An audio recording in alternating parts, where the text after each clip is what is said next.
नमस्कार, आप देख रहे हैं यूपीजीएन न्यूज़ भारत। इस समय हम ग्राम सभा मानसापुर में हैं। यहाँ के नवनिर्वाचित प्रधान जी हैं राजेंद्र प्रसाद जी हैं, जो ग्राम सभा में इनकी लोकप्रियता काफ़ी अच्छी है। पहली बार ही चुनाव लड़े और चुनाव काफ़ी अच्छे वोटों से चुनाव जीते, जबकि इनके ग्राम सभा में टोटल वोट की संख्या 1220 के लगभग है और इस बार बूथ पे 801 वोट पड़ा था, जिसमें ग्राम सभा के लोगों ने इनकी लोकप्रियता को देखते हुए 377 वोट देकर काफ़ी अच्छे वोटों से चुनाव जिताया।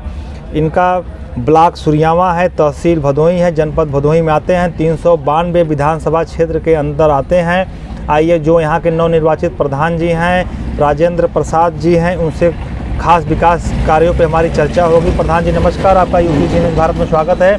सर, आपको ग्राम सभा के लोगों ने 377 वोट देकर इस बार चुनाव जिताया और पहली बार आप चुनाव लड़े थे, पहली बार आप चुनाव जीते, तो आप ग्राम सभा के लोगों को क्या संदेश देंगे? ग्राम सभा के लोगों को हम यही संदेश देना चाह रहे हैं कि भाई हमारे साथ जो भी हमारे ग्राम सभा के लोगों ने हमारे ऊपर विश्वास जताया है, हम उनके विश्वास पर खरा उतरना चाह रहे हैं और उनको धन्यवाद देना चाह रहे हैं। सर, आपको 8 से 9 महीने प्रधान बने हो गया और पहली बार आप चुनाव भी लड़े और चुनाव जीत भी गए, तो सर 8 से 9 महीने के बीच में सर अभी क्या क्या गांव में विकास कार्य चालू हुआ है? सबसे पहले तो मैं आपको बताना चाहता हूं कि हमारे यहाँ 32 आवास बने हैं और हमारे नवनिर्वाचित होने पर तुरंत हमारे द्वारा जो है 32 आवास जो है दिया गया। और इसके बाद जो है हमारे यहाँ नरेगा का भी कुछ काम था, वो भी हुआ और मिट्टी का नरेगा से काम हुआ, सड़क का। और इसके बाद जो है इस समय जो है शौचालय का काम चल रहा है, लगभग पूर्ण होने के स्थिति में है जी। और पंचायत भवन का काम पूर्ण कर लिया गया है जी। अब उसकी पेंटिंग हो रही है। पेंटिंग होने के बाद वहाँ का जो है वहाँ से जो भी क्रियान्वयन होने वाला है वो सब जी।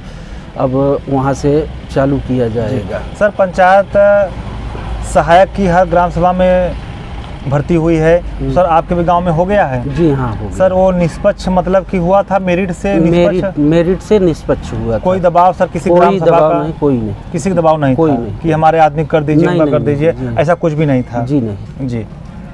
सर, स्वच्छ भारत मिशन के तहत 2015 से 20 में आप प्रधान नहीं थे? जी नहीं। कोई न कोई गांव के प्रधान होंगे, तो मोदी जी ने एक मिनी शौचालय जो 12,000 रुपये का था हर घर को मिले, कोई भी घर इससे वंचित न रहने पाए, तो सर आपके ग्राम सभा में मिनी शौचालय जो है कितना बना है और आपके कार्यकाल में सर अभी कितना बनेगा जो कि पूर्ण हो जाए?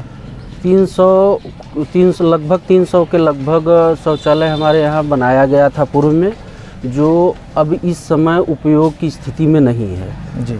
वो प्रधान द्वारा बनवाया गया था और उसकी सही जो है मानक के हिसाब से सही ढंग से उसको बनाया नहीं गया था, इसलिए जो है वो सब सारे खराब हो चुके हैं। और हमारे द्वारा हमने 32 लोगों को खाते में पैसा डलवा दिया और उनसे प्रेशर बना के यह कह रहे हैं कि भैया इसमें जो भी और पैसा लगे आप लोग अपना पैसा लगाकर खुद अपना कायदे से बनवा लीजिए, जिससे कि कुछ दिनों के लिए आप इसको यूज कर सकें जी। इसलिए हमने सबके खाते में पैसा डलवा दिया, हम अपने द्वारा वो जो है खुद नहीं बना रहे हैं जी। हाँ जी। सर, राशन वितरण की काफ़ी ग्राम सभा में समस्याएं देखी जाती हैं जी। हर ग्राम सभा में तो समस्या नहीं रहती है, लेकिन काफ़ी ग्राम सभा में देखा जाता है सर कि पात्र अपात्र को देखते हुए थोड़ा सा खेल किया जाता है और सरकार सर महीने में 2 बार राशन भी दे रही है, तो सर क्या आपके ग्राम सभा में राशन वितरण की प्रक्रिया एकदम सही है कि गड़बड़ है कुछ? जी नहीं, हमारे यहाँ राशन के वितरण की प्रक्रिया बहुत गलत है।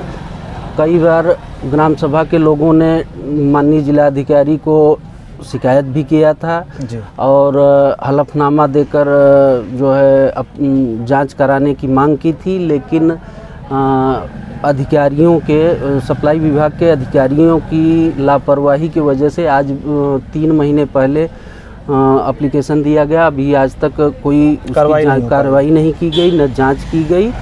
और कागज़ में अब वहीं तहसील से बैठकर सब अपना करा लिए और अंगूठा लगा। एक बार राशन कार्ड धारक जो है जाता है, अंगूठा लगाता है, तो उसको ये कहा जाता है कोटेदार द्वारा कि अगले महीने में जब राशन आएगा तब आइए आप अपना राशन ले जाइएगा। और जो है बीच बीच में कई बार हमने कोटेदार से रिक्वेस्ट भी किया कि भाई राशन जो गरीबों का आ रहा है इसको सही ढंग से सुचारू रूप से वितरण किया जाए। जी जी। लेकिन कोटेदार की मनमानी इतनी बढ़ गई है कि वो जो है ज़बरदस्ती अंगूठा लगवा ले रहा है, घर घर जाके अंगूठा लगवा ले रहा है, लेकिन राशन देने में आनाकानी कर रहा है जी। इसकी शिकायत हमने माननीय उप जिलाधिकारी को भी दिया जी जी। और जिलाधिकारी को भी दिया, लेकिन आज तक इस पर कोई प्रतिक्रिया नहीं की गई। जी सर, हर ग्राम सभा में सर बरसात में जल निकासी की समस्याएं बनी हुई हैं। जी जी। तो सर आपके ग्राम सभा में क्या स्थिति है इसकी? नहीं, जल निकासी की समस्या हमारे भी ग्राम सभा में काफ़ी है और नाले की खुदाई करवानी थी, अभी तक हो नहीं पाई है। जी जी। कागज़ इसके पहले जितनी भी बार नाले की खुदाई कराई गई है सब जो है सिर्फ कागज़ पर कराई जाती है और भूतल पे कुछ नहीं काम किया जाता है। जी। और हमारे ग्राम सभा की सबसे ज़्यादा दयनीय स्थिति रास्ते को लेकर है जी। कि रास्ते के लिए हमने कई बार प्रयास भी किया और जो है इसके पहले जब हम प्रधान नहीं थे उसके पहले कई बार प्रयास किया, लेकिन सिर्फ कागज़ पर काम कराया जा रहा है। कई बार रिपेयर भी कराया गया खड़ंजे का, लेकिन तो कागज़ पर ही कराया गया है, जबकि उसकी जांच भी हमने करवाई थी। जी जी जी। 3 सदस्यीय टीम की जो है गठित हुई थी और यहाँ आए, जांच करके गए, लेकिन आज तक उस पर कोई कार्रवाई नहीं की गई। जी जी। सर महामारी का दौर भी चल रहा है और सरकार हर गांव में कैंप लगाकर वैक्सीनेशन का कार्य भी कराई है। तो सर आपके भी गांव में कैंप लगा होगा? जी जी। तो सर लगभग सर कितना परसेंटेज वैक्सीनेशन हो गया है अभी तक? लगभग हमारे यहाँ 80 से और 90 के बीच में वैक्सीनेशन हो चुका है जी। और कई बार, एक बार नहीं 2-3 बार हमारे यहाँ कैंप लगवाए। हम खुद जाकर अस्पताल पर डॉक्टर साहब से और जो है एनएम से मिलकर यहाँ लाकर और जो है कैंप लगवाए और लोगों ने बढ़ चढ़कर अपना वैक्सीनेशन करवा लिए हैं। जी। कुछ लोग बचे हैं सिर्फ और लगभग 90% के लगभग सब वैक्सीनेशन करा लिए हैं। जी। लगभग सर आपने बताया कि आपका सचिवालय जो है बनकर तैयार हो गया, थोड़ा सा काम बाकी है पेंटिंग वोंटिंग का। तो सर पंचायत सहायक की भी भर्ती हो चुकी है। जी जी। और सर इसी पे मुद्दे पे एक बात होगी सर, वृद्धा पेंशन, विधवा पेंशन, विकलांग पेंशन, गांव में समस्याएं बनी हुई सर पेंशन की। लोग सर प्रधान जी पे काफ़ी आशा लगाते हैं और उम्मीद करते हैं कि हमारे यहाँ अच्छे प्रधान हुए हैं तो हम लोगों का पेंशन चालू हो जाएगा, हम लोगों को ब्लॉक तहसील मुख्यालय दौड़ने की ज़रूरत नहीं पड़ेगी। इसी को मद्देनज़र रखते हुए सर सरकार हर गांव में पंचायत सहायक की भर्ती किया है ताकि कंप्यूटर पर लोग काम करें, हर सारी फॉर्मेलिटीज ऑनलाइन करें, सारे काम को पूर्ण रूप से करें। तो सर पेंशन की क्या स्थिति है? हमारे यहाँ इसके पूर्व में 1220 आबादी है जी और लगभग ये मानकर चलिए कि 40-50 लोग विकलांग हैं। जी जी। 20-22 लोग जो है विधवा हैं जी। और वृद्धा पेंशन की भी भाई सूची अभी हमने बनवाया नहीं है जी जी जी। लेकिन ये मानकर चलिए कि करीब 200-250 लोग हैं अभी बाकी है सर? नहीं हैं इस समय मौजूद, लेकिन इसके पूर्व में जी हमारे यहाँ सिर्फ 8 लोगों का विधवा और वृद्धा पेंशन मिला के सिर्फ 8 लोगों का ही चल रहा था जी। अब हमने जो है नए में करीब 35-40 लोगों का ऑनलाइन करवा के रजिस्ट्रेशन करवा के फॉर्म जमा कर दिया है मुख्यालय वहाँ जो है विकास भवन में जी। और कुछ लोगों का ऑनलाइन चल रहा है और आय प्रमाण पत्र बनवा कर उन लोगों का जो है अप्लाई कराने का काम कर रहे हैं जी जी जी जी। सर अब आखिरी सवाल होगा चुनाव पे चर्चा। 2022 विधानसभा का चुनाव भी चल रहा है, 2 चरण में चुनाव भी हो गया जी। और सर हम लोग 392 विधानसभा क्षेत्र के अंदर बैठे हैं।